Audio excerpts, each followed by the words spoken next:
Brothers and sisters in Jesus Christ, today I want to take a moment, first of all, to thank you for your faithfulness and your presence here at Mass. These last 2 years have been very difficult, and I thank God for the gift of faith that you've received and that you've nurtured, and from which I know you receive great grace and strength. I know this to be true because it's true for me too. Now I would like to ask your assistance. During these last 2 years, there were times when our way of life was severely curtailed. We were in lockdown. At one time, for 3 months, even the doors of our churches were firmly closed.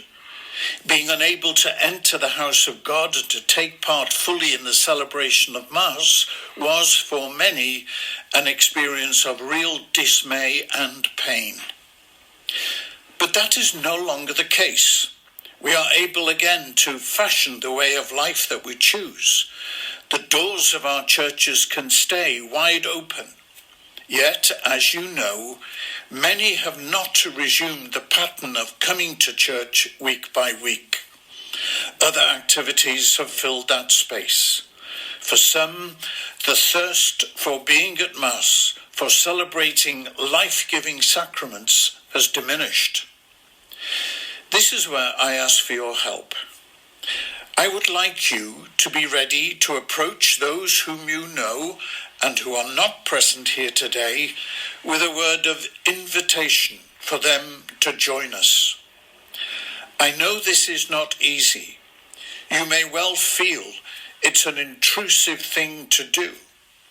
Also, taking the step across the threshold of a church can be daunting for someone who's been away for a long time. So I ask you to exercise great deference and kindness when you approach them, perhaps offering to accompany them on this return journey.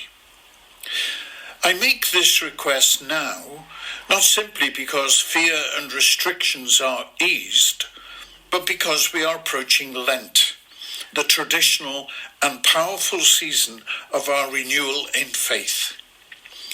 Beginning on Ash Wednesday this coming week, we respond to the Lord's invitation to come forward and meet him afresh. He invites us to come through the doors of the church to stand before him and receive his blessing, his mark of mercy.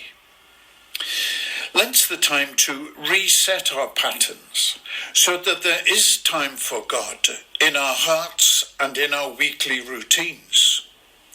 You know well that the highest form of prayer is the celebration of the Eucharist. It is here, above all other places, that the Lord wishes to fill us with his gifts, so that we, in turn, can offer those gifts to others.